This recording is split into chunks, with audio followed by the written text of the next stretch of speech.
Great morning, great morning, great morning. It is 8 o'clock Eastern Standard Time. Time for the It's About You radio show on WDRB Media, the voice of the community. I'm your host, Maurice McDonald, and it is indeed a pleasure each and every Tuesday morning at 8 a.m. Eastern Standard Time. This show, if you've heard me say this many times, I don't take it for granted. I don't take it lightly.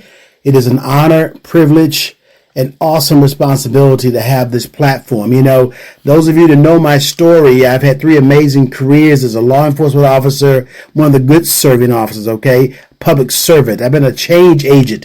I've been helping people for 4 decades. I guess that's my life purpose. I've been a professional school counselor and now a professional educator at a college, sharing information, hoping to help individuals. You know, radio, 45 years ago, I wanted to get involved in radio, but I wasn't ready. The creator, I moved on to my law enforcement career, all these other careers, and wouldn't you know it, 40 years later, he brought radio back. Why? Because now I've met some interesting people. I've got some things to say, and it is an honor. This show is designed to get into your ear and hopefully into your heart, to help you be the best person you can possibly be, to motivate you to step out of your comfort zone and go do what you have to do. So with that said, because it's 8 o'clock, I know some people are in the gym, some people are getting ready for work. Also, I know some of you are having breakfast. Thank you for the ride in the car. Thank you for the breakfast that's there. So I would love to share some information with you today. But as usual, my first thing I want to talk about today is my morning motivational quote of the day. You know, each and every Tuesday morning, I give you a quote designed to give you that aha moment, to give you that look into yourself for a moment. It may inspire you as well. And today's quote comes from Theodore Roosevelt.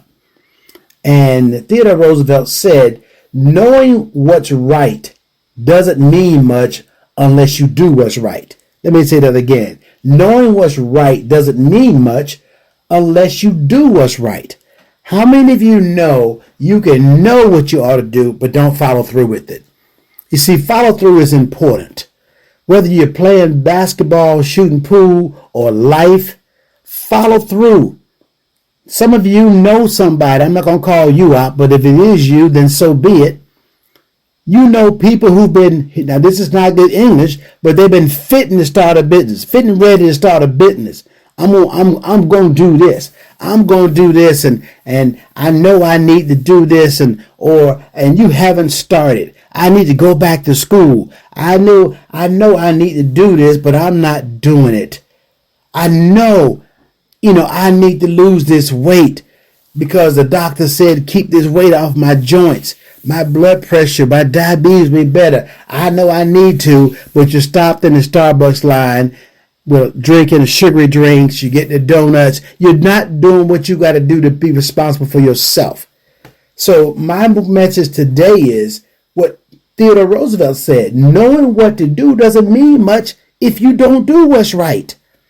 You see, a lot of times adults will tell children, did you hear what I said? Do you hear what I said? Or I better not catch you using drugs, and you say, go get me a pack of cigarettes and go get me a beer. Don't do what I do. You do what I say do. That doesn't work with kids. So my point to you today is, you know what's right to do. Now, when do you get mad? MAD, which stands for an acronym for make a decision, because nothing happens until you make a decision, and then you plant your flag and you go in all out like your life depends on it, because your life does depend on it. That can change your life, the trajectory of your life immensely by doing the right thing, because you know it's the right thing, and stand on it and change and watch what happens to your life. Today's motivational quote today is brought to you by MauriceMcDonald.net. Go to MauriceMcDonald.net and learn all about your gut microbiome health. Learn about P84. You learn all your disease begins in the gut. That's, ladies and gentlemen, go there, look at that information. Not only that, go ahead and order your amazing products and get it in your system today. Listen, this show, as I said before, it's about helping people. And I've got a guest today who's a person that loves to help people. I'm going to introduce her, and she's an amazing woman. I mean, got a story, got a story, got a story, and the true testament of not giving up. You know, how many of you know that you there are no perfect people. There are no perfect people, and I like to know people who got a story. People who've been there, done that, and learned some things and changed their lives. There are a lot of people walking around think they're perfect, and I come from a perfect family, and I'm a good person. Yeah, and then you got those people who made some decisions, but they that may not have been good at the time, but they learned from it, and boy, did they come back strong. Today, I've got a former student. You know, if you've been listening to my show, I love to talk about my former students. I love to talk about people who I know and watch their story and watch them grind. I've got a student by the name of Miss Evelyn Hill. And Evelyn, I'm going to tell a little bit of her story, but I also I'm going to let her tell her story. Let's just say we met in the classroom as a student. And the moment I met her, there was something about her that was different. She stand on principle. She stand on business, okay? She wouldn't bite her tongue about things, especially when things she knew she was right about. And so I'm going to let her tell her story in a moment. And I want you all to buckle your seatbelts up, okay? Because we're going to go in the lab here and share some stories. So, without further ado, Evelyn, welcome to the It's About You show. How are you doing? I am great, and thank you for having me on today. Oh, yes. Listen, we've been talking and talking and talking about getting together, and we're finally going to make it happen because, as I just said, you've got an awesome story. And if you would tell my guest a little bit about who you are, and let's go into it. Well, the easiest way when people say, tell me about yourself, I could start off with I'm a African American female. I'm 53, mother of four. Those are the demographics. But if you ask me who I really am, I'm a person that is about change.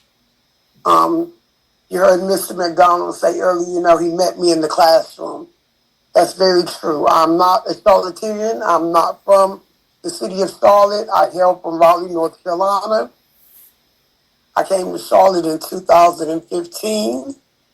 I was at a transitional facility here that was under the control of the Department of Public Safety, formerly known as Department of Corrections of North Carolina. I was incarcerated. I was doing a 7-year sentence for a trafficking charge. And I got to a program here called the Center for Community Transitions. And it is just that.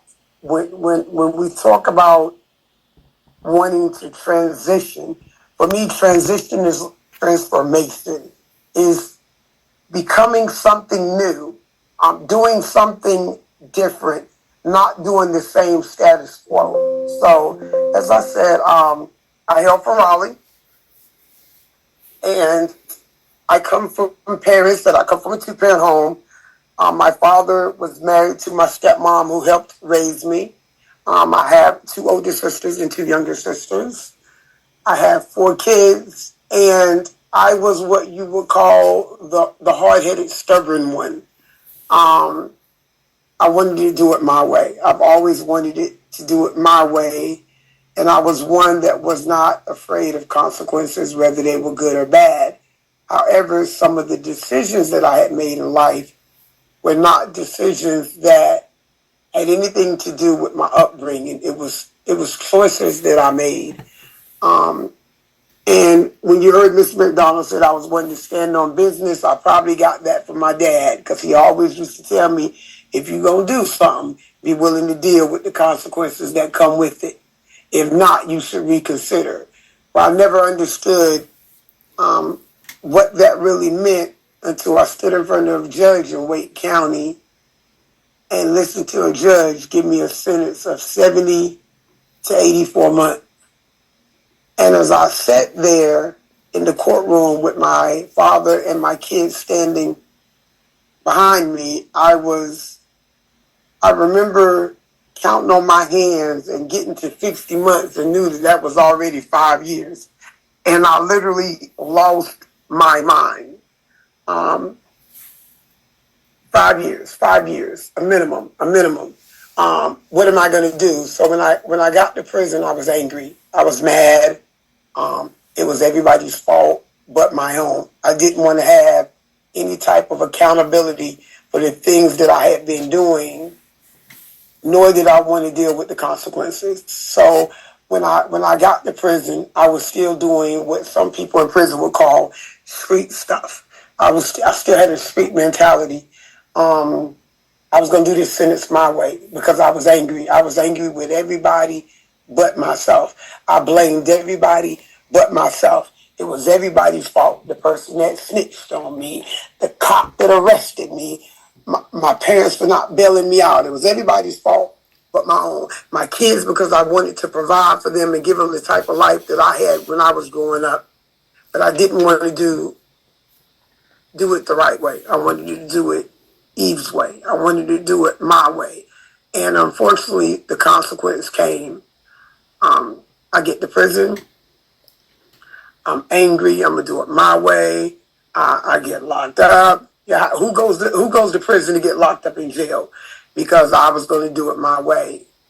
And then one day I remember, and I tell this story to Mr. McDonald all the time because I believe in life, there's always that opportunity to have the aha moment. That moment that says, oh, wow, there is something better. I can do something different. I have the option to choices and decisions. I have to be held accountable for it. And I was sitting on the yard, and we were all back there playing cards. So that's what you do. We're sitting on the yard. It's hot, so we're playing cards, laughing, telling war stories.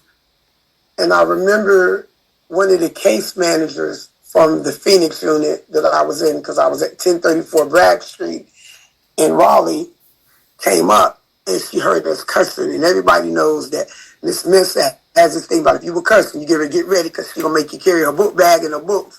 And wherever she go that day, you're going to walk with her on that compound. And that was a big compound. And she walked up and tapped me on my shoulder. She was like, so you don't have a better way of expressing your needs or having a conversation without cursing? And I'm looking at this lady like, man, you better go ahead on. This ain't what you want. And she was like, no, this ain't what you want. Let's go. And she literally, I feel like, walked me from the time she hit that yard at 9 a.m. till she got off work and got ready to walk out that gate at 5. But that whole time, she was pouring something into me. I wasn't catching it at the beginning. She was asking me, you got kids? Yes, ma'am, I do. I got 4. 2 boys, 2 girls, and they're with my dad while I'm in prison. She said, what's the legacy you want to leave your kids? And I'm like, oh, man, here we go. Another one of these do-gooders. Now she going to start talking about legacy, and she want to talk about how I can change. And she said, when you got that answer, I want you to come back and talk to me because I see something in you. So a couple of days go by. I see her on the yard. I'm trying to duck. I'm moving. I'm doing what I do. And I hear my name called over the loudspeaker to report to her office. I was like, man, here we go. I walk in, knock on the door. Miss Smith, so you need to see me? She was like, yes. Do you have an answer to my question? I was like, no, I didn't really think about it. I mean, I assume, I'm going to work hard when I come home and I'm going to take care of my kids, and that's my legacy. She says, no, ma'am. Your legacy is to never allow another African-American child to come into a situation that you're in because I challenge you to go out and do something different. And I'm looking at her like, this is the beginning of my sentence. I ain't really trying to hear this. Here we go again. This is not what I want to do. Listen, let me do my time and go home. 2017, the gates go open. I'm going to go home because I'm going to go right back to doing what I was doing because I hadn't thought about anything else. But I got to figure out how to get to the bag. I got to get to the bag. I gotta be moving and shaking when I come home. My kids don't need stuff they did with my dad. I know he's older, different generation. Their parents different than our parent. Left out of her office. A whole month goes by before I'm called down there again.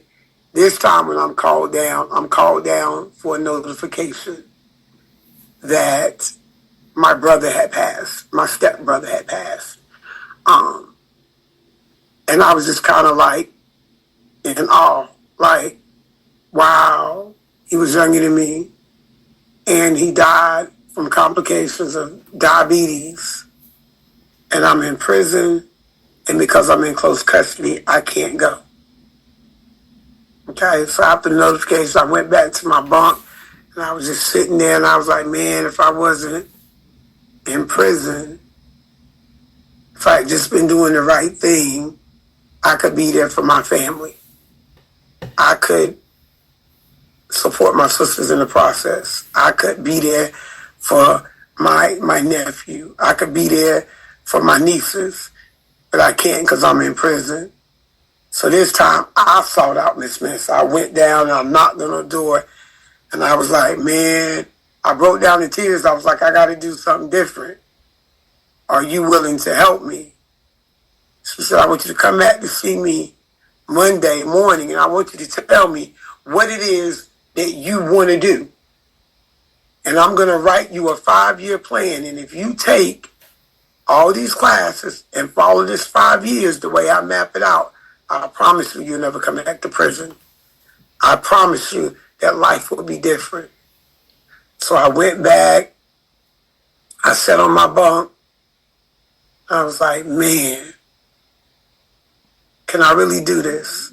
Is life going to be different? Am I going to be different? Or is this just another person making a bunch of promises with no follow through? So I went back and I saw her and I was like, okay, I'm ready. And she wrote out everything that I needed to do for the next 5 years. And she said, I guarantee if you follow this list. And some of the stuff over there didn't make sense. She had parenting classes up there. She had Think and Grow Rich. She had Napoleon Hill's class, 17, Key Principles to Success. She had Get a Job and Maintain a Job. Go to school. Get you a degree while you're here. Because at the time, you could go to college while you were in prison. They had classes that you could take, that you could do corresponding courses. And then she said, and I want you to go. At the time, it was a program, they called it ECHO. But like I said, when I came to Charlotte, it was the Center for Community Transitions. The name had been changed. She said, I want you to go there. And when you get there, I want you to write me. So I want you to write back to the prison. And I want you to tell me what it is that you want to do. Okay, so, I had some hiccups here and there. I got transferred around to different facilities, but she always kept in contact by contacting the next social worker there saying, Miss Hill has a plan, look at her chart, make sure she keeps doing what she needs to do to follow that plan. So I go from Big Raleigh to Little Raleigh to Swananoa to Rocky Mount to Eastern. Get to Eastern, and I meet another social worker there by the name of Miss Mabry. And Miss Mabry was just no nonsense. She called it like she saw it. She was respectful, but this is what it is. So she says, I see your plan that you got written out. She says, if you're really serious, I got some classes I want you to take. So I got you some classes through UNC that I want you to take for social work. Like, social work? Social worker? I'm going back to working in hotels. She said, hotels is a job. I'm trying to find you a career. She was like, and you're always helping people. We see you in the quad. You be talking to the ladies. You be calming people down. You be, helping officers when it's time to pass out stuff. And people got a lot of respect for you. And you carry yourself in a way that says, I have morals and I have character. She's like, I want you to think about it. So a couple of months go by. Everything is cool at the prison. They call me down to master control. They notify me that my grandmother had passed. And I was like, man, here we go again. I lost my brother probably a couple of years, 2, 3 years earlier. That was my grandmother. My grandmother was my rock. My grandmother was the one, if you went to jail, she was coming to bail you out.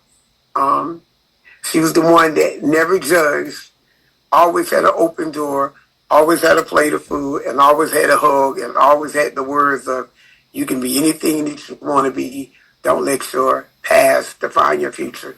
She used to tell me that all the time. So when my sisters called up to tell me that she had passed, I could hear my mother in the background. My mother gets on the phone and she says, Niecy, that's what they call me. She said, Grandma had a message for you that she wanted to tell you.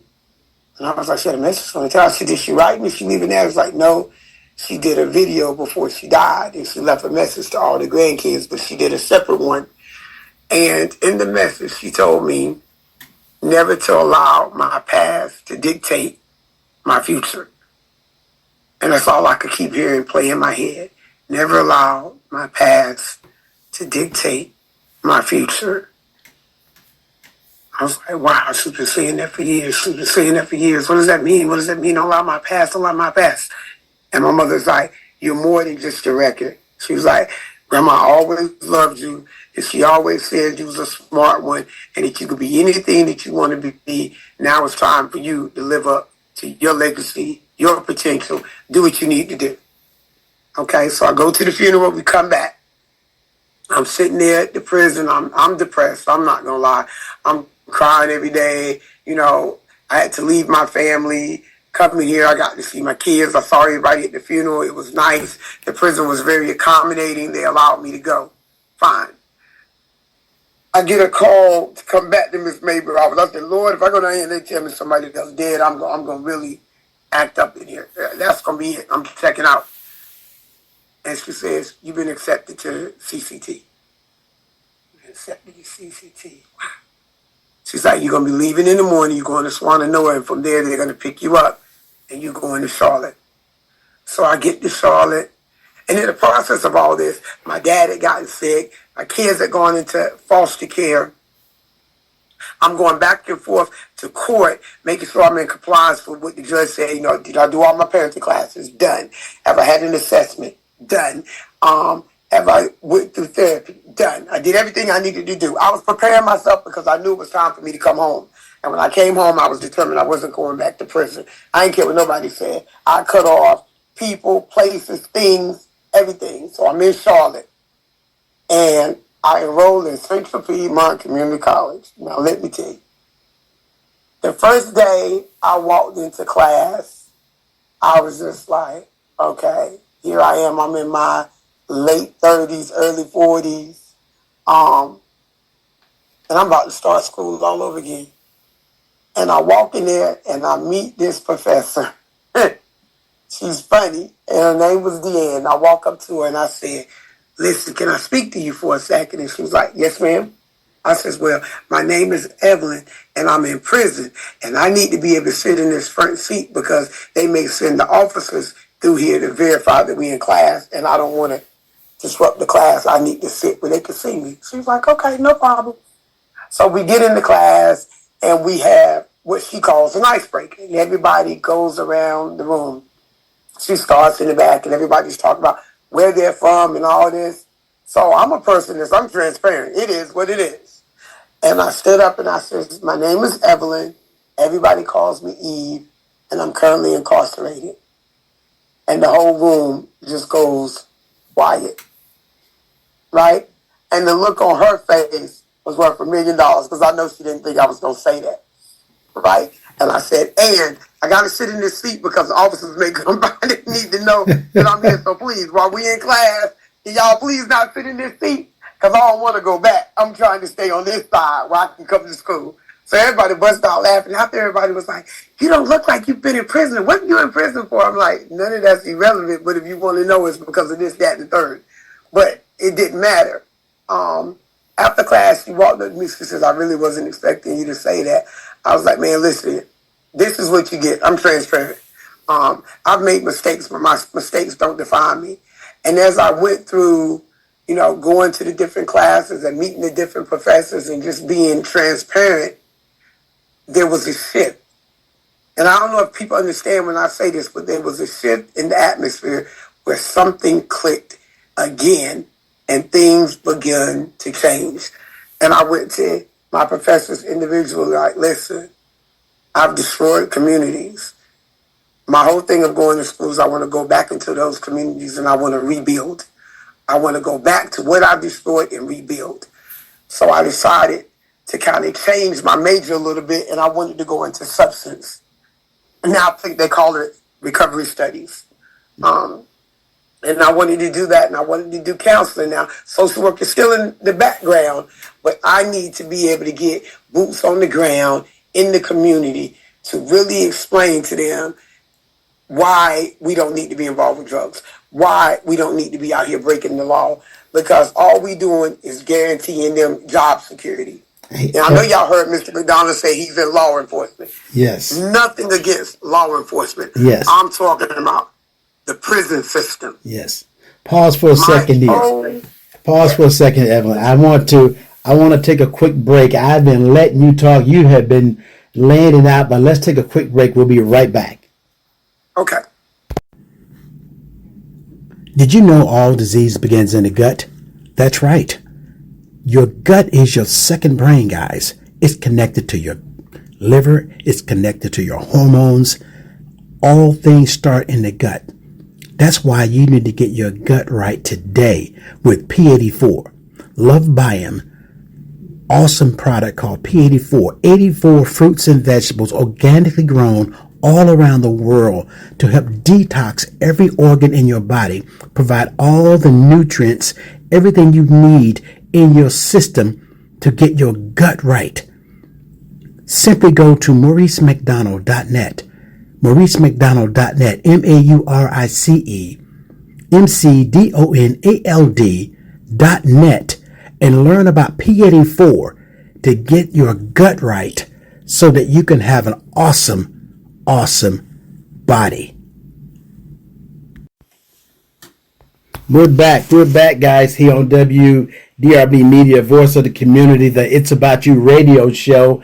I'm your host, Maurice McDonald. Listen, my guest here, Miss Evelyn Hill, you've been hearing her pouring out her heart, being very transparent as she always is, talking about her journey through incarceration and the idea of the people she met in her life that impacted her, those good change agents she met in prison, and then sharing her story about the grief of losing family members while she's incarcerated. And, in the beginning, not knowing that how this was going to go, I gave the morning quote of the day from Theodore Roosevelt that said, knowing what's right doesn't mean much unless you do what's right. And so we're seeing now this is going to transition. She just talked about her first day in class, coming to the college, meeting the professors, and, Miss Deanne White, she met there, who was excellent professor as well. And we all have a connection to Evelyn. So Evelyn, tell us a little bit about this journey of you in school. You said you were destroying the communities, and you wanted to go back and change the streets you had messed up, so to speak. Finish telling us a little bit about that, and also your journey in the classroom. Well, it's really basic math for me. It's really basic math. Anything that you can destroy can be repaired. Okay. And I'm a firm believer in that. So when I say go back, I needed to be boots in the ground. I chose to become a peer support specialist. I chose to go into the communities because all hoods, as people like to call them, are the same. And when I say the same, Raleigh's no different than Charlotte. Charlotte is no different than New York. New York is no different than Atlanta. You can identify a hood by what's lacking. And what we see that's lacking is people that truly care about the community. I mean, do you really care, or do you just say you care? So you have to be willing to go in the community, talk to the people, find out what it is that they need, and then see if we can help We build by providing those resources. So I got hooked up to a lot of different people that were actually out here making moves in Charlotte, you know, whether it's Second Chance Alliance or whether it was Emancipate North Carolina. I found these organizations and I got involved.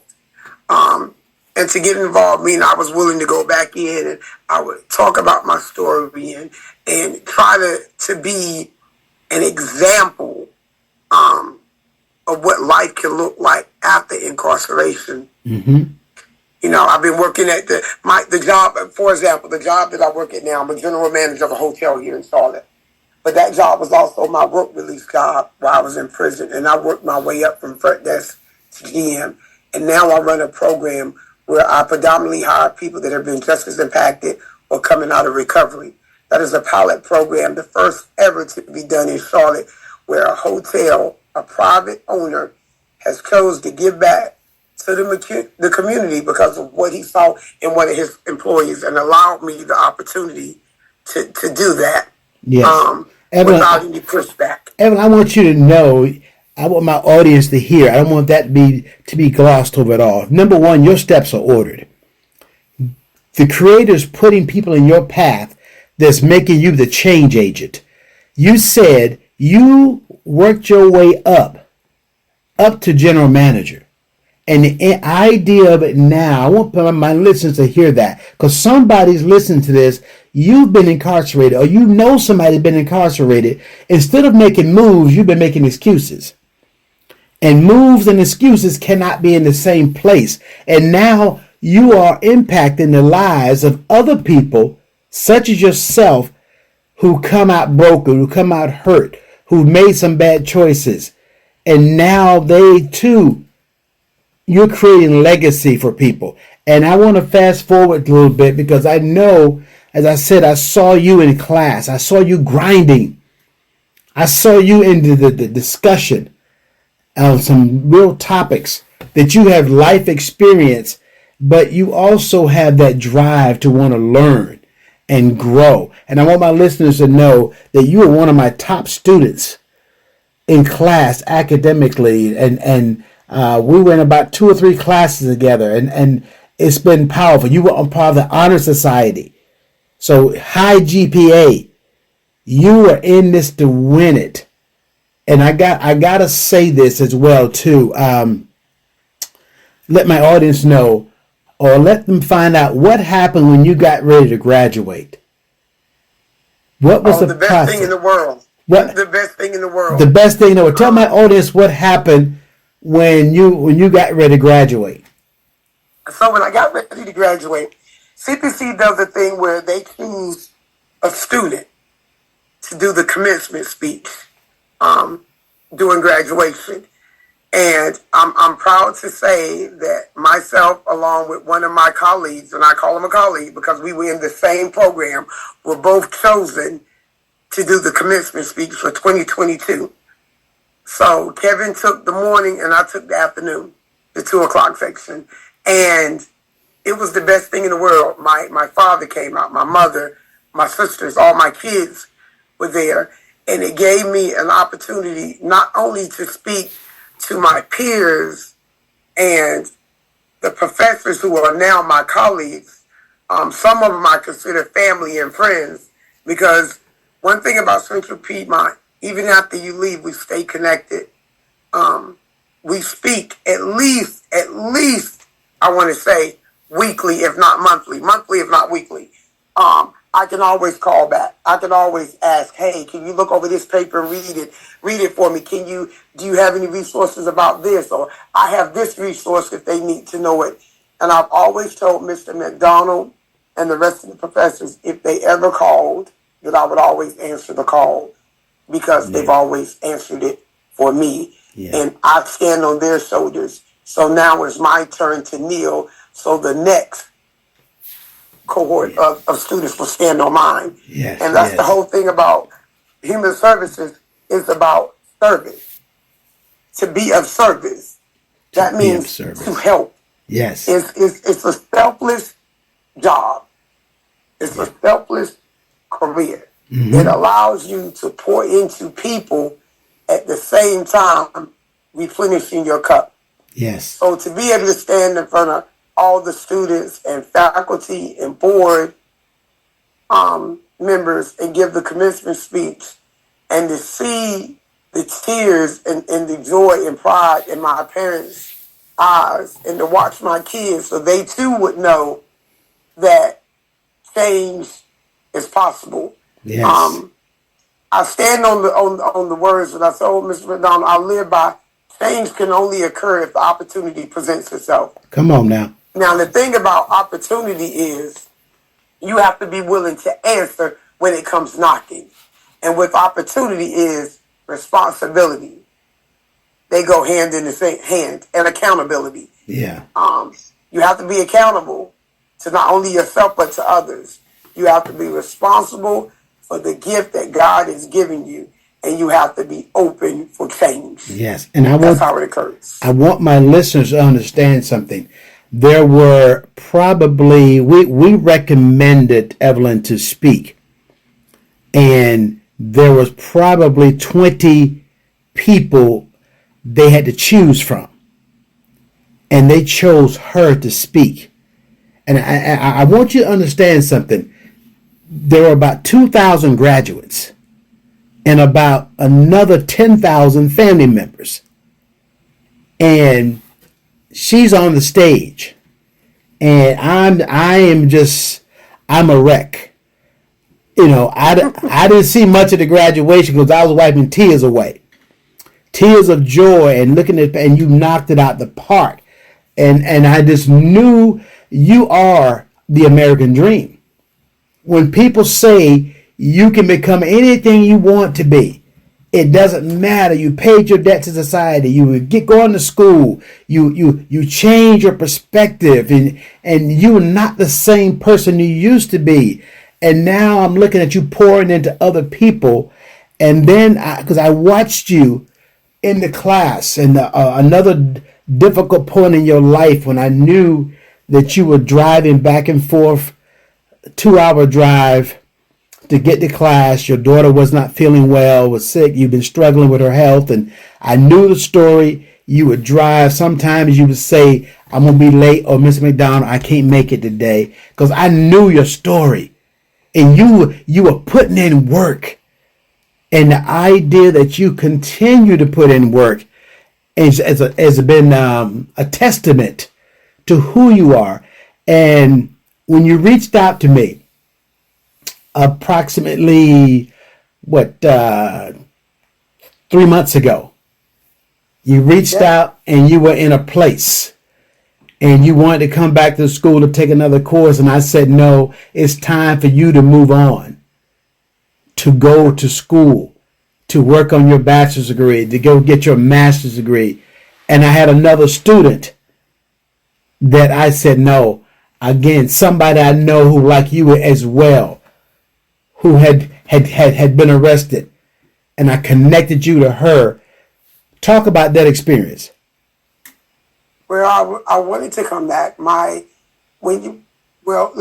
background to that is, so you heard Mr. McDonald say that my daughter had been sick. Well, my daughter passed away at home April the 10th, in her bed, after battling an illness that she's had all her life. She was born with spina bifida, and we've had several surgeries, and she'd been telling me for weeks, Mommy, I'm tired, I don't want to do this anymore. And I kept saying, we don't give up, we're going to push through. But she was preparing me, and she had been saying for years, you need to go back to school. You always talking about education, go back to school. So when she passed, I called Mr. McDonald and I said, my daughter has passed and I am in pain, but I need to buckle down and I need to get into college. I need to go back to school because that's what she would have wanted. And I got accepted to UNC Wilmington at first. So I applied to UNC Wilmington, got accepted. But there was a problem with funding, and I was trying to figure out how I was going to go to school. And I was like, okay, can't give up. Maybe that's not where I'm supposed to be right now.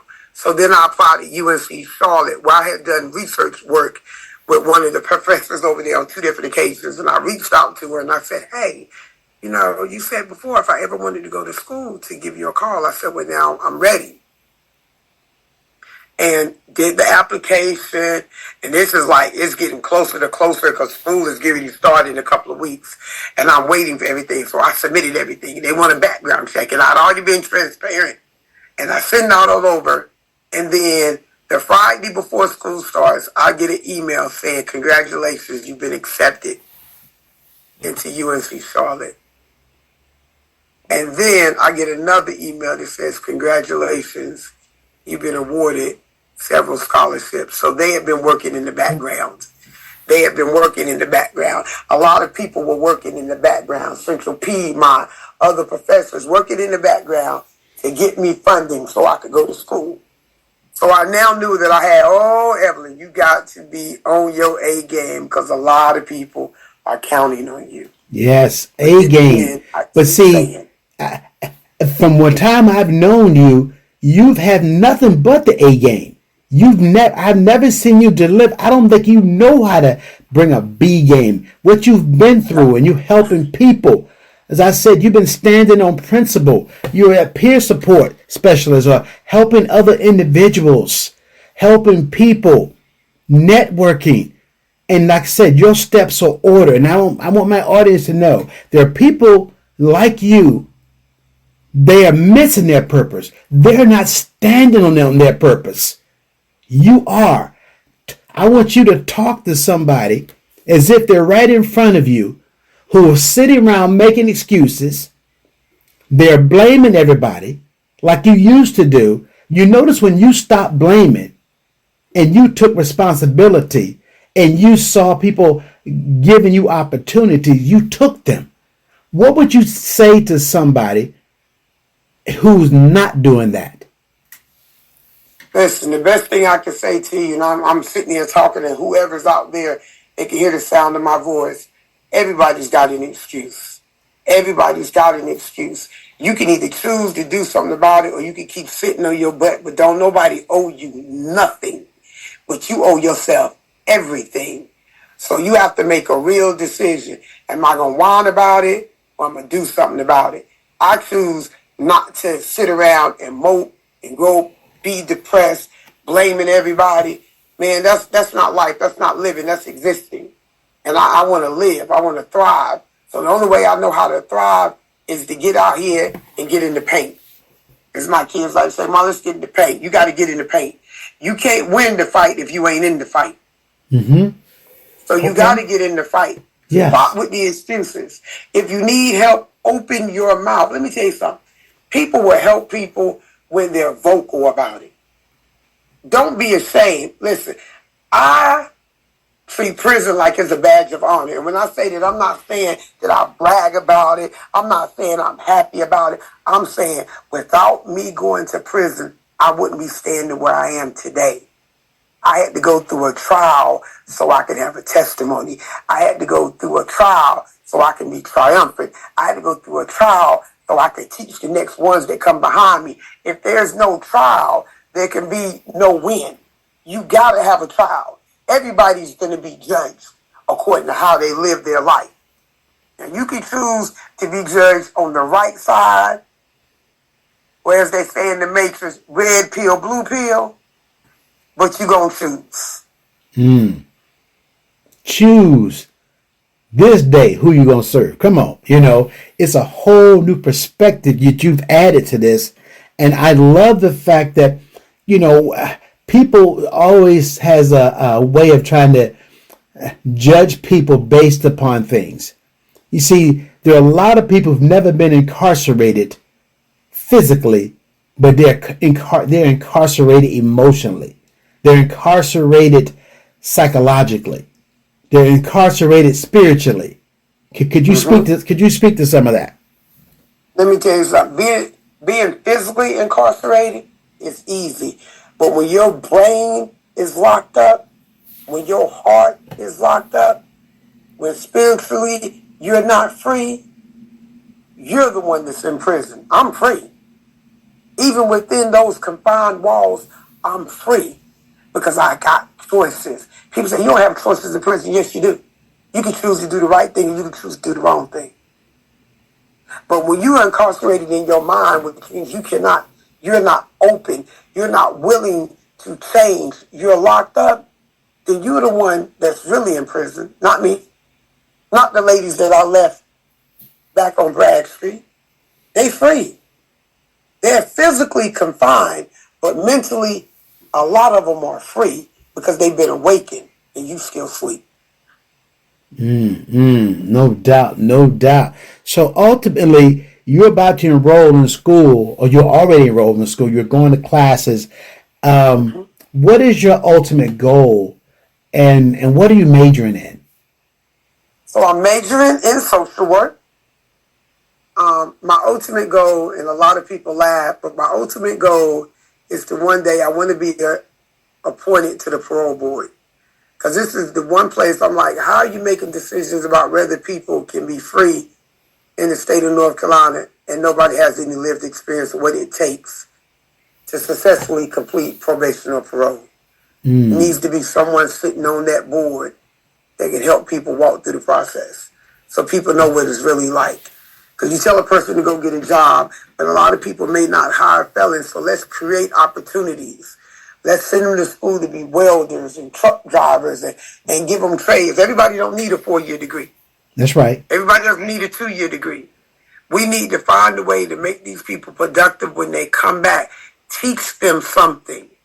Don't just warehouse them in prison. That doesn't help. Or I guarantee you, they're going to come back. They're going to come back. Yeah. And it's going to be a revolving door. Yes, and research dictates just what you're saying. And that's fact. If you give people no hope and just warehouse them, they don't know anything, no new options. They go back to their same dysfunctional thinking, and within 6 months, 6 months to a year, they're back. They're back to what's comfortable for them. And but giving them the trades, I've been saying that for years, but the system isn't designed to do that. See, that's another whole show. We'll have to do another one on that one. Oh yes, because it's not designed for them to win. It's designed because now they make money on prisoners. Okay, and that whole structure. But the fact of it, I love the goal you said. So getting your degree in social work, which means getting your master's and those types of things, and putting yourself in a position to be on the parole board. Oh man, that's a whole nother story right there. Impacting the lives of people because you've been there and you can spot it. And I love the story that so many people who've gotten their PhD, who came from a GED to a PhD or was incarcerated, and there's a book called Becoming a Butterfly, From Prison to PhD, and he became a professor at Winston-Salem State University years later. And I was at a conference, he was talking about that. And there's so many people who have been incarcerated, people who've been to prison and come out, but prison wasn't in them.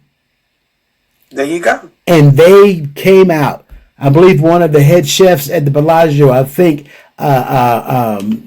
casino in Vegas, is formerly incarcerated. Okay, whatever the gift is, what they say, your gift will make room for you. And the idea, yes, and I think you were not just serving time; time was serving you.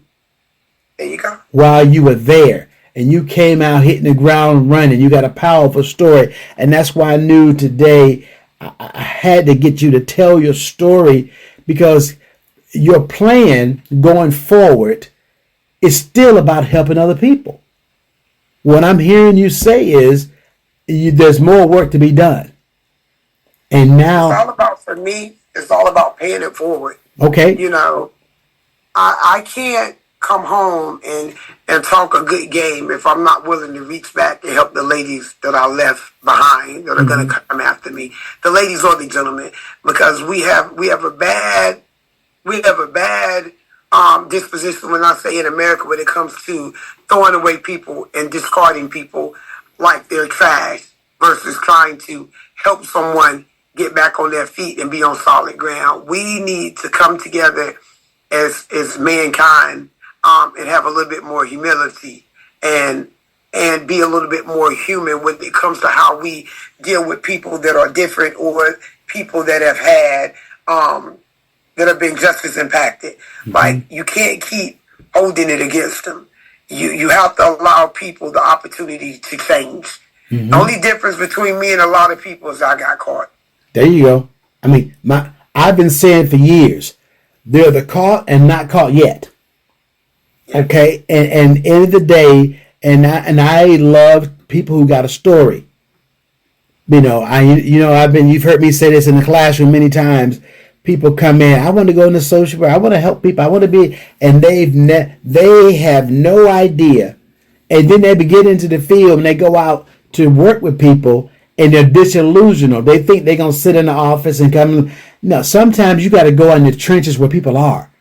You got to go into homes that don't smell good sometimes. You got to talk to the person under that bridge.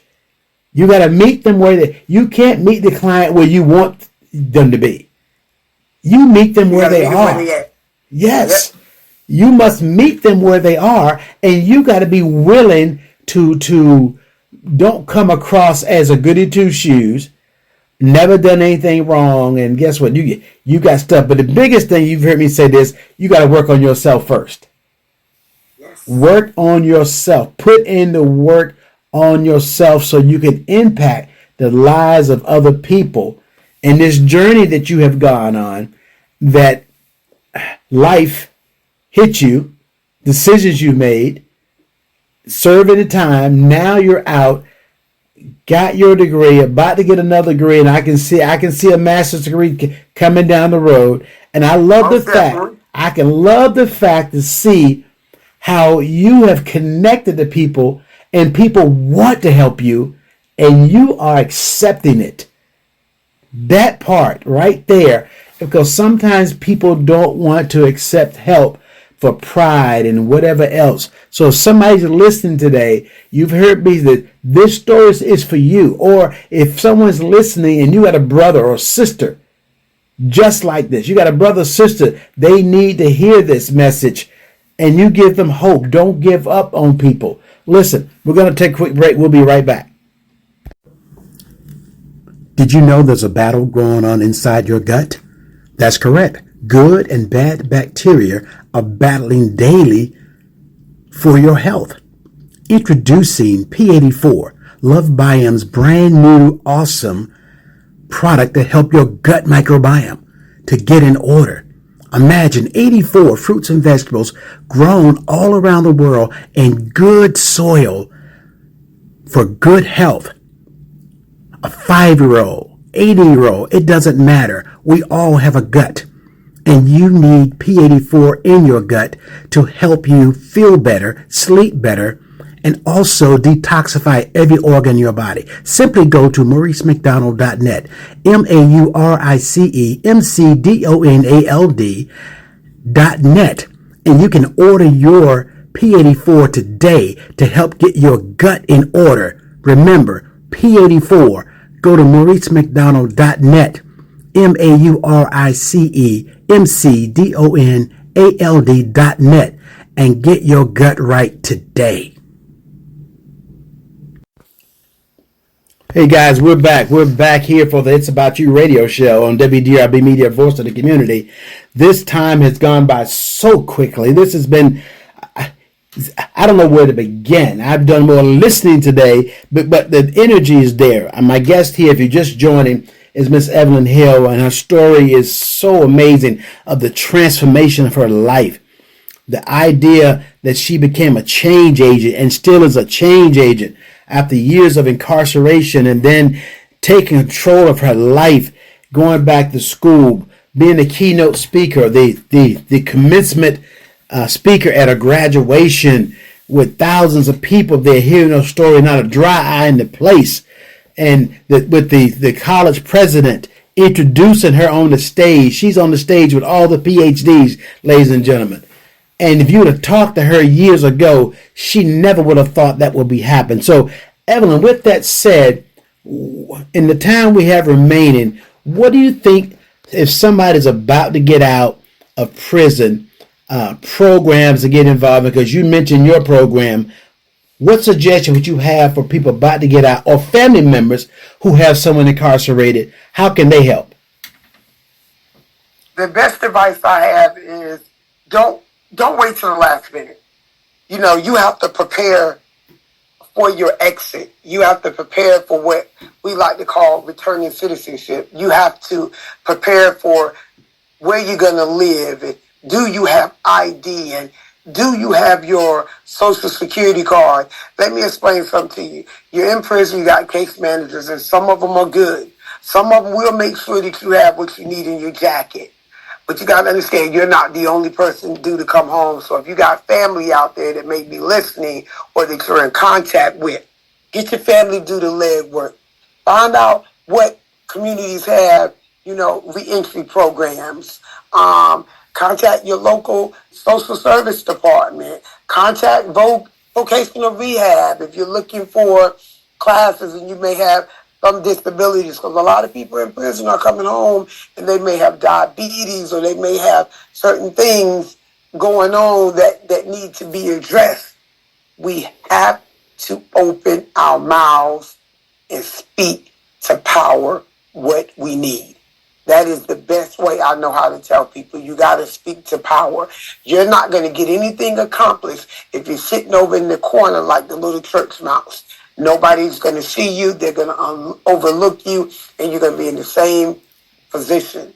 So for the family that's out there, help them do the legwork. I understand that you're working and you got your own stuff that you may have going on. Make some phone calls. Contact some of the Goodwill. See what's going on. Look into some of the transitional housing that may be in the program if the person doesn't want to go back to the same place they came from because they don't want to get caught back up in that same cycle.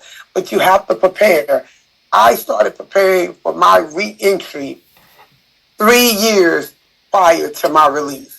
It takes that long because not only are you preparing yourself physically to be released, but mentally, emotionally, spiritually, you have to prepare because we already know that life is lifing.